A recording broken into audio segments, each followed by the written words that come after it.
Hi everyone, I'm Nick Shembeda, owner and operator of Shembeda Plumbing and HVAC, and today I'm going to answer some interview questions from Jade Carapellatti about getting started as an entrepreneur. So let's get right into this, and this is obviously for JCC's Entrepreneurial Finance class with Professor Sarah Bray. So hello Professor Bray, hello class. Nice to meet everybody. So the first question here is, would you tell me about yourself before you started your first venture? So before owning a business, I worked as a plumber locally in Olean, New York for my father's company. I worked there from the age of 12 to 20. And then I moved to Buffalo, New York, where I attended Buff State College. And in need of a job, I found a plumbing job there and ended up stopping going to college so I could go to my plumbing job because I was making very good money doing it. So that was a no-brainer. So that's kind of where I was at before I started my company. But the biggest thing with working in Buffalo and being in a larger market is like the fast-paced and competitive nature of it. Really taught me how crucial it is to build a brand, and how important it is to like set that brand apart from others. Because a lot of people claim to do the same things, and the biggest thing with being an entrepreneur is being the best at what you do. So let's get on to the next question. Who else did you know while you were growing up who had started or owned a business, and how did they influence you? My father owned a plumbing business locally for 30 years, so that was a major influence, obviously. And then the biggest influence as far as staying in the field would have to be, again, my father, just because I grew up around it and lived in it. So, next question there is, anyone later after you were 21 years old? So another big influence after turning 21 was my boss at my company in Buffalo. He just was extremely dedicated to teaching me how to be a good plumber and a good service technician, how to deal with people, how to deal with life in general, really. He was a really good leader, and I saw that in him, and I guess I idolized that. Being a leader is definitely a goal of mine, and not only being a leader, but like an effective leader. So next question would be, were your parents, relatives, or close friends entrepreneurial, and how so? My dad was entrepreneurial. He started a plumbing business, and he also had a wedding DJ business. So he was a wedding DJ on the side, which he actually did really well with too. Did you have role models? So again, this is going to go right back to my dad being a major role model in my life.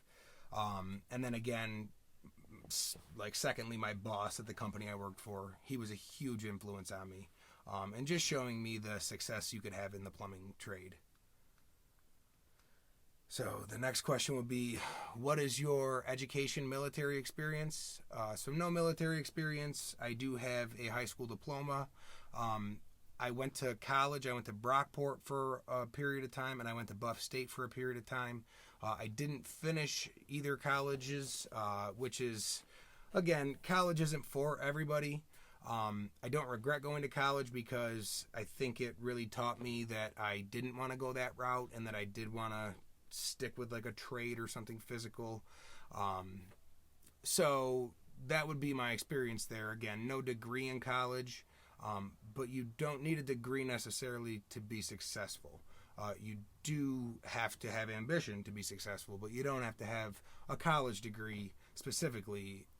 That doesn't equivocate to success. Do you have a business or self-employment? Did you have a business or self-employment during your youth? Yes, I worked for my family plumbing business and then for two large plumbing companies in Buffalo. My first job, I was a dishwasher at Mickey's restaurant at 14, and then I have never not had a job since then. Describe how you decided to create a job by starting your venture instead of taking a job with someone else. So this is actually a pretty interesting story. I'm going to condense it down to a paragraph, but in 2015, I was working in Buffalo. I was in Local 22, which is the Plumbers and Steamfitters Union. I worked for a large service company up there. I was making really good money. I had full union benefits and essentially a really good career in plumbing. But basically, in July of 2014, my sister was diagnosed with colon cancer, and that started making it so my family had to travel a lot to go for treatments, and they would go to Cleveland and Chicago to get cancer treatment. So while all this was going on, my parents were obviously leaving and not here to maintain the business. So they asked if I would come back and help with it, which I did. So I left my job in Buffalo to come back here, and then basically I came here in October of 2014, and in January of 2015 my father died suddenly, and that kind of changed everything because he was the breadwinner and the owner of the business, and now he's gone. So now what do we do? So at this point in time, I was faced with a pretty big choice. I could either go back to Buffalo and attempt to salvage my union job and get back to what I was doing there, or I could go down the unknown path and attempt to start the business again and keep everything rolling and keep it moving and try to have success with my own business. Obviously, I decided to go with starting my own, mainly because I wanted to do it to honor my dad and to keep my family legacy going. So the next question would be, how did you spot the opportunity and how did it surface? Well, owning a plumbing business has been a lifelong dream. So again, the circumstances weren't great around it, but when it did happen the way it did, it was a no-brainer for me to make the choice. And if there was a time to do it, this was the time.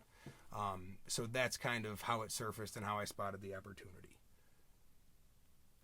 What were your goals? What were your lifestyle needs or other personal requirements, and how did you fit these together? Ultimately, the goal was to continue the family legacy, but in the real world, that requires capital, money, obviously. So I created a 40-page business plan, and I outlined all my goals as a business. I spent weeks researching and pricing thousands of tools, equipment, vehicles, any plumbing materials, and any possible expenses I could think we would incur throughout the process of at least the startup. All this was organized into like a business plan. It ended up being a pretty well-presented binder that I gave to the credit union. And basically, after reviewing the plan, which had tons of financial details in it and just proved that we could make money based on actual numbers and data and spreadsheets and profit losses and break-even analysis and whatnot. So after submitting the business plan, the loan portion was very simple to get. But to build that business plan, that's what took the most time and was probably the most tedious because it just required a lot of research. So at the end of that, I was actually able to get approved for a $135,000 business loan.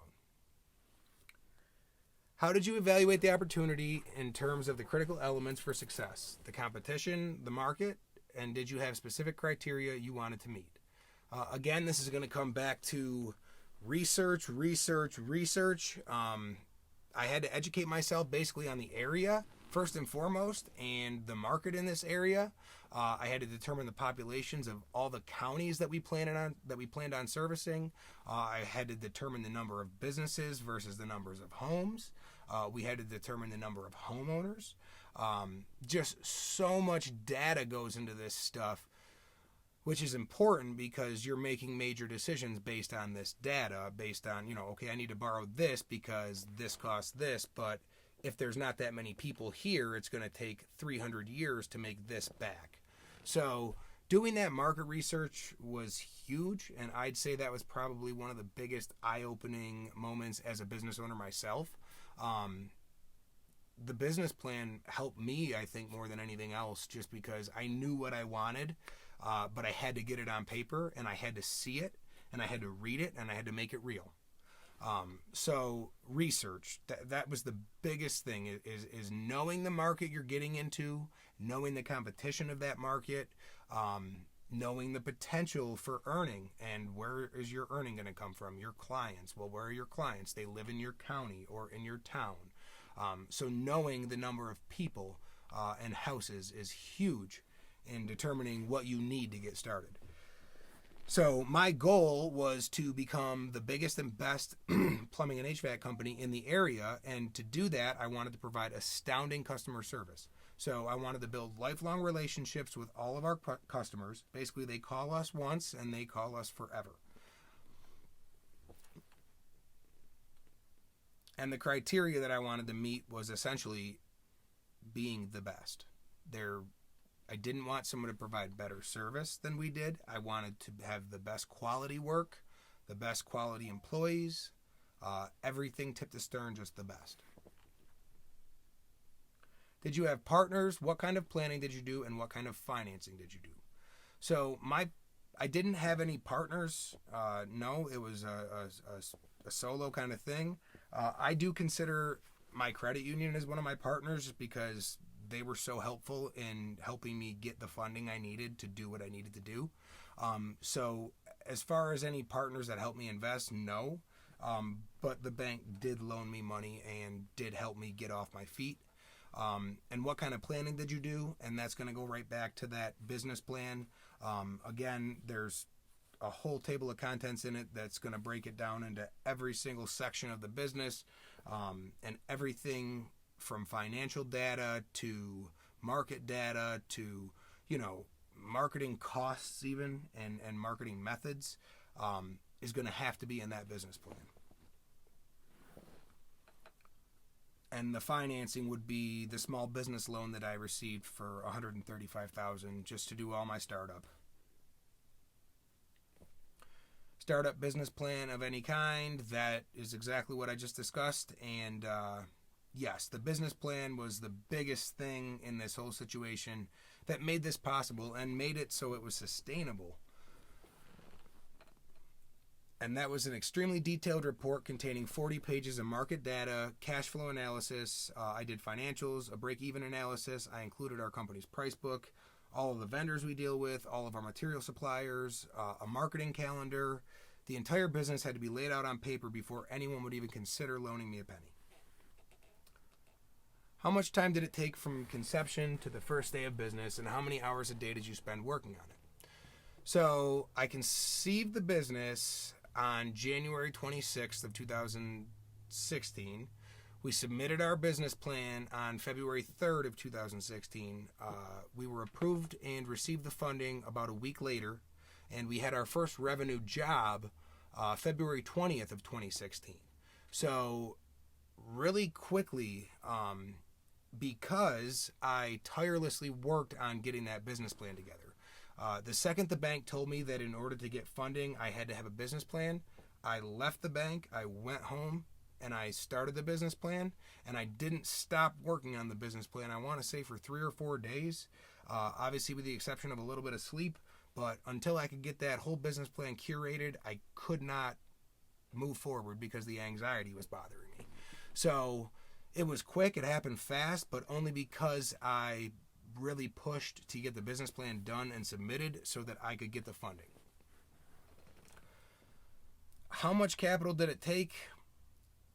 We started with a $135,000 loan. How long did it take to reach a positive cash flow and break even sales volume? If you did not have enough money at the time, what were some ways in which you bootstrapped the venture? Did you barter, borrow, or the like? Tell me about the pressure and crises during that early survival period. So I think our biggest saving grace was our business loan. I knew what I needed to be successful only because I laid it all out in a business plan.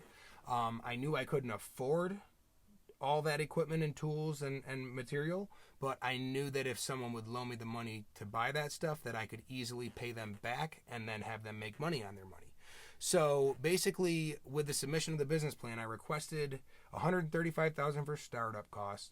$70,000 of that went to vehicles.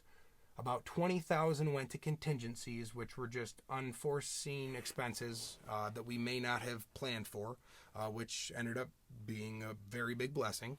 And then we had about $45,000 in that amount allocated to tools, equipment, and inventory. So to curate these numbers, we had to research every part and piece that was going to be involved. Everything we had to buy, we had to know what it costs in order to get these numbers. So back to research. What outside help did you get? Did you have experienced advisors, lawyers, accountants, tax experts? How did you develop these networks and how long did it take? I did not have a lot of outside help. So I'd say the biggest help I had was the Small Business Association. Through the credit union, I was able to meet Dick Golis, his name is, and he works out of the Wellsville branch. But he works for the Small Business Association, and he basically handles the lending. And he gave me a really good outline to follow for the business plan, which was probably why it turned out so well. But as far as any other partners or help or anything like that, I didn't have any. My girlfriend helped me immensely in starting the business, but other than that, no, nobody. Basically, we did it ourselves. We made everything ourselves. We had to borrow money, but in order to do that, we had to work on a business plan ourselves. So as we go on, yes, we build a great network. Like now we have a phenomenal lawyer. We have a phenomenal accountant. We have a really good bookkeeping company.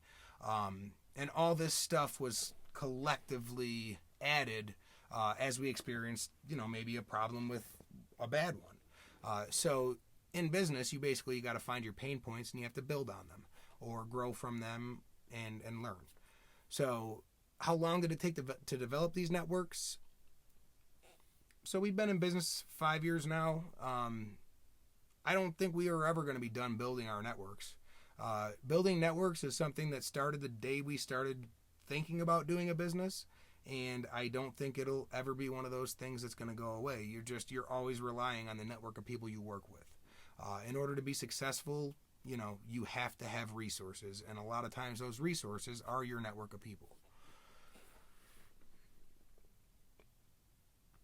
Did any outside advisors make a difference in your company? No.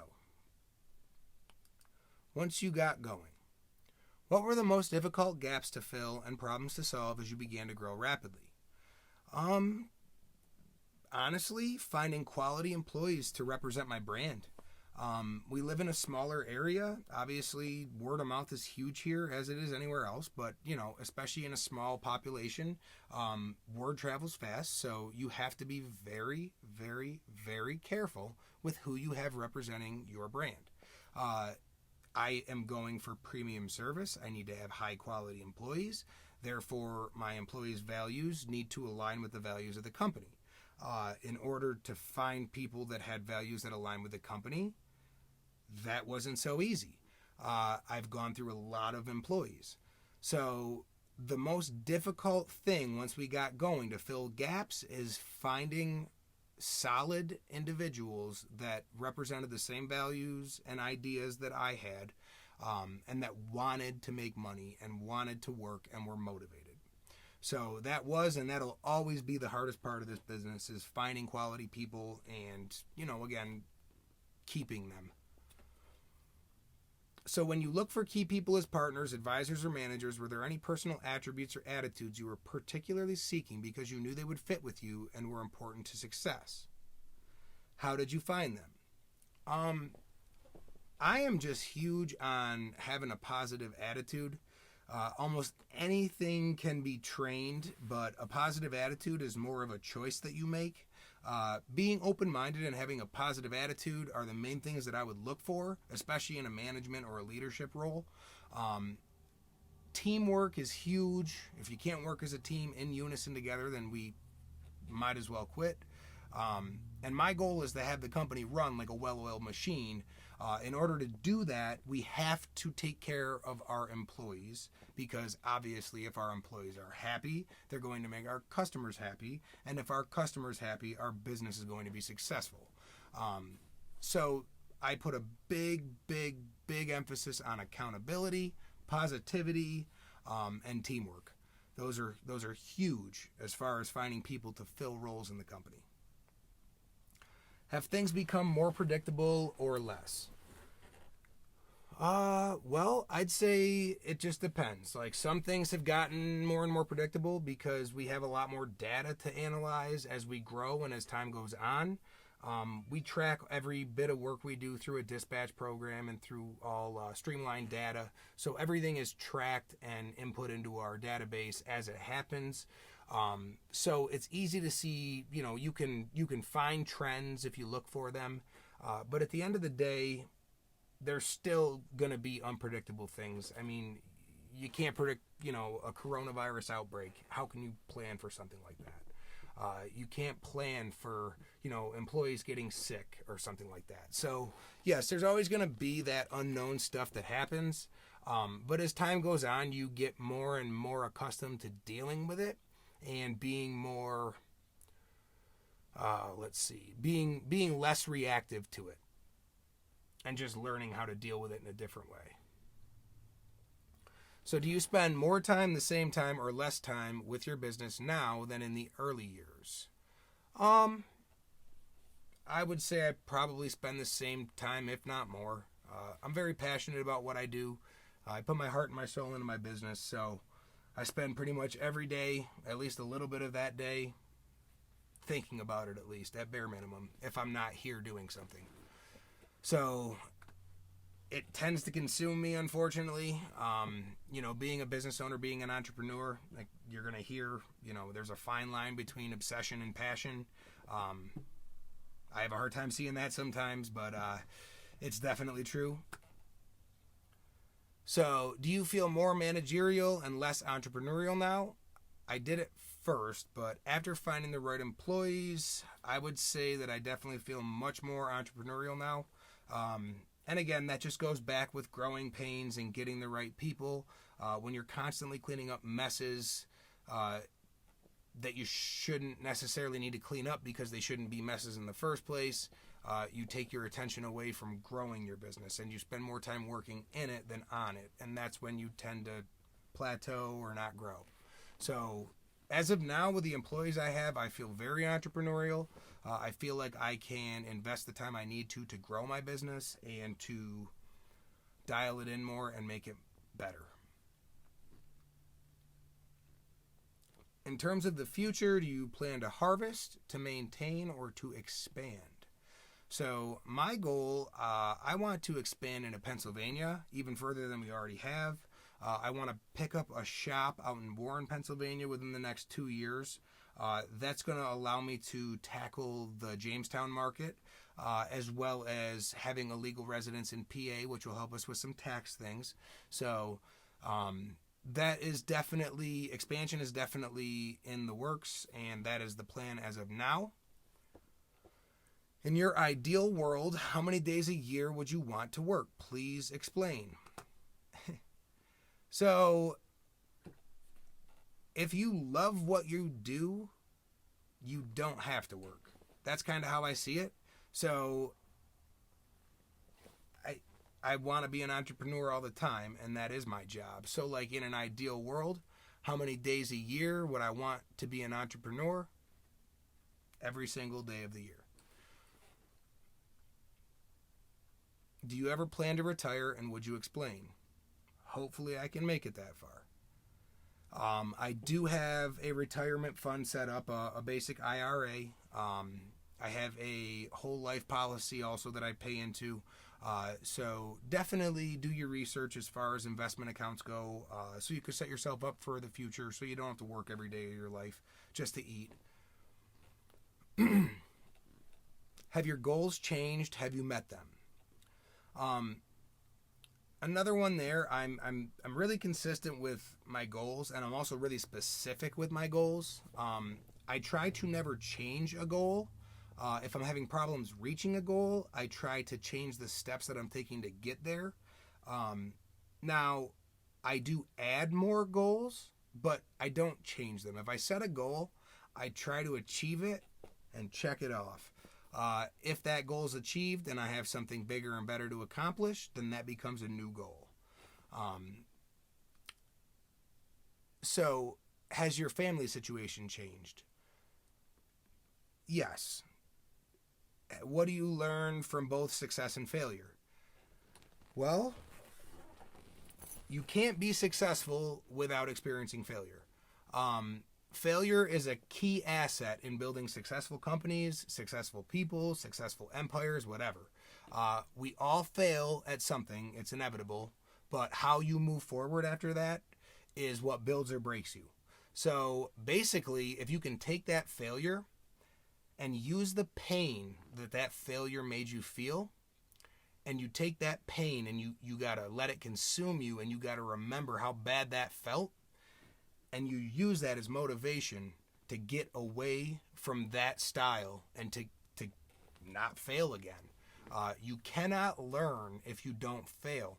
Like, you can learn how to do something by being told, definitely, but you have to go do it sometimes, and you have to mess it up, and you have to physically see why you had to do it the other way. So without failing, you can't succeed, and I'm a firm believer of that. It's just about how you get up after you get knocked down. Describe a time you ran out of cash and what pressure this created for you, the business, your family, and what you did about it. What lessons were learned? So I'm actually pretty blessed to say that we haven't ran out of cash. The portion of the original loan that covered our contingencies really bridged the gap between starting up and making revenue. We've seen positive revenue in probably the second month, I want to say, of being started as a business. Obviously, we still had debt, but our revenue was positive and our income was positive. And we were actually using that debt to offset some profit, which is a whole nother interview we could do. Questions for concluding.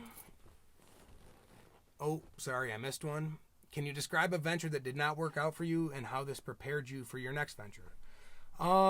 Yeah, so I pursued a music career, and in that I did a lot of audio video marketing design and whatnot, as far as like creative design goes, and with promotion and promoting and building a brand.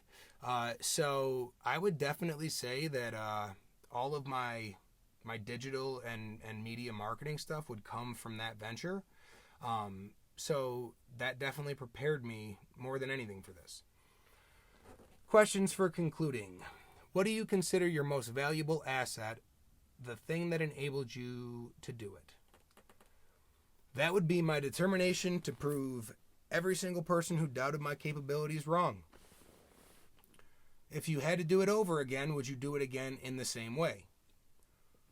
So I wouldn't change my business plan. I wouldn't change my approach to the business or how I operate. The only thing I would change if I had a choice would be like the circumstances and my sister getting cancer and my dad dying and all that. But as far as starting up goes, I don't think I would change anything.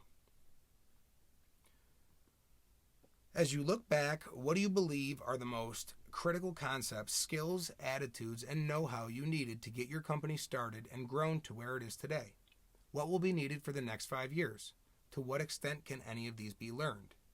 So I've always been a perfectionist, and I have a never-ending determination to be the best. If I don't know how to do something, I will learn how to do it, or I will teach myself how to do it, or I will pay somebody to teach me to do it.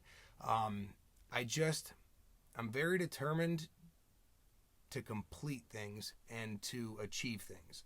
So if you want something, you work for it, and if you work for it hard enough, you achieve it. And if you're not achieving it, you need to keep working for it. Simple as that. So basically, persistence is huge. You have to be tough. You have to be persistent. You can't take one failure and throw everything out the window over it. It's part of learning. It's part of growing. You cannot succeed without failing. So I would say our biggest attribute to our growth would be our reputation, our open-mindedness as a company. We're extremely customer service oriented, and we promise to deliver premium service. And we guarantee that to our customers, and we always follow through with it. So that means like all of our employees are well-dressed, we're polite, we're background checked, we're drug tested, we go through a series of interviews. There's a whole vetting process and assessments prior to someone being hired here.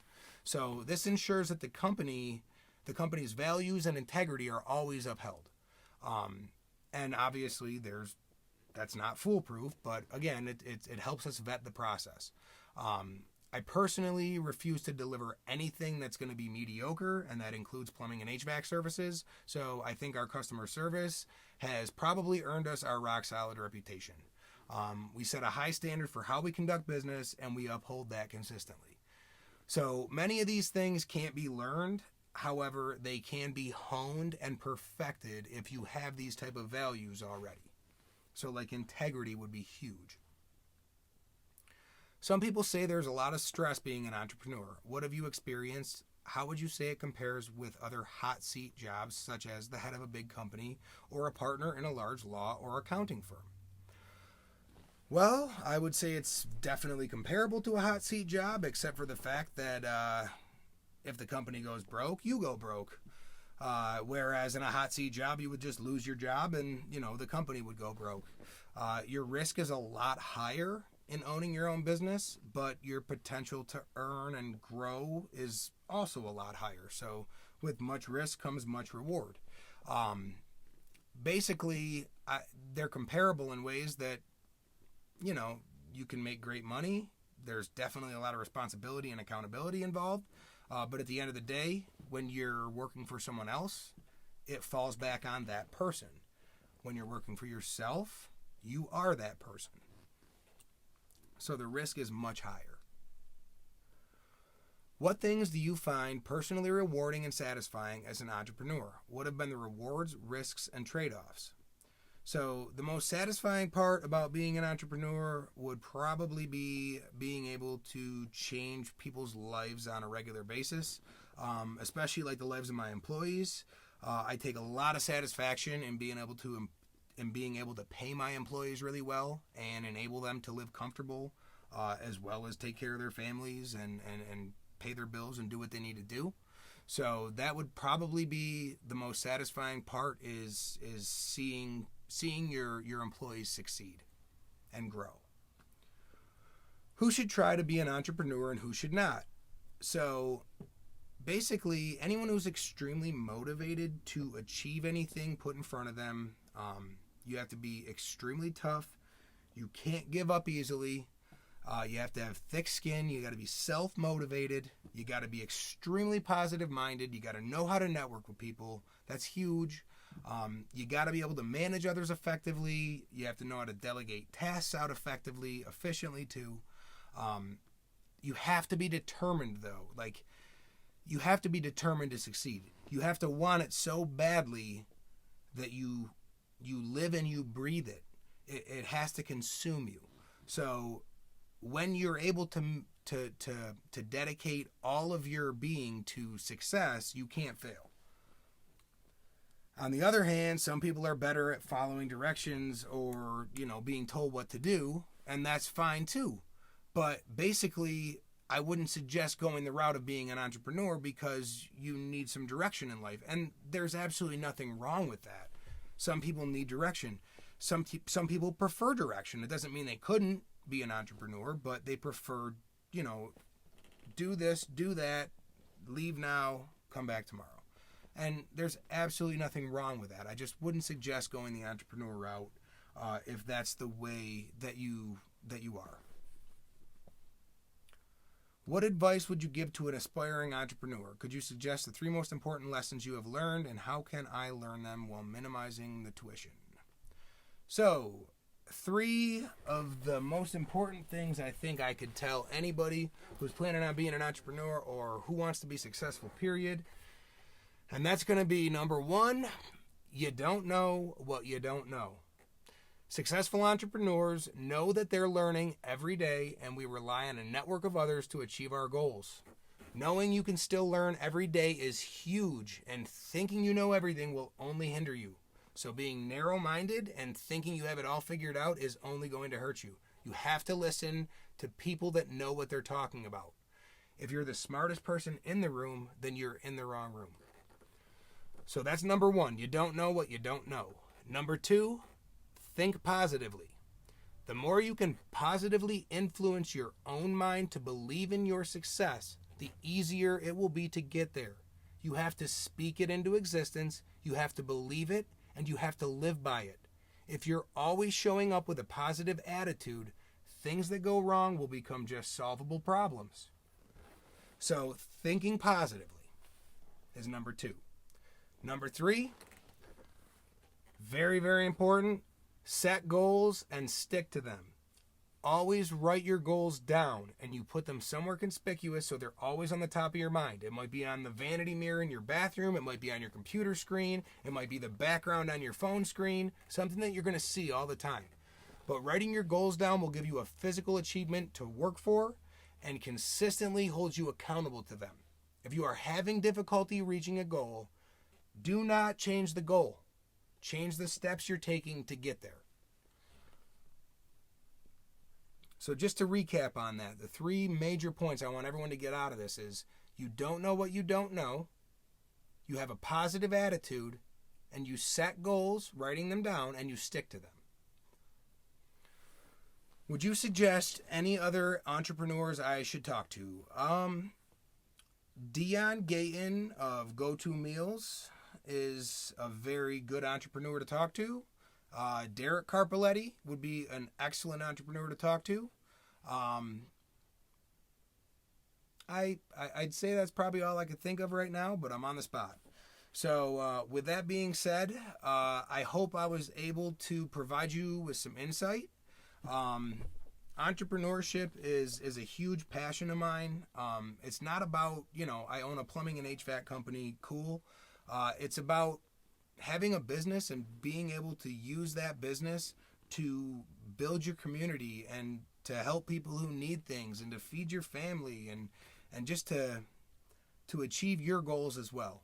So being an entrepreneur is definitely not for everybody. You have to be cut from the right cloth, but if that's the cloth you are cut from, you can do it.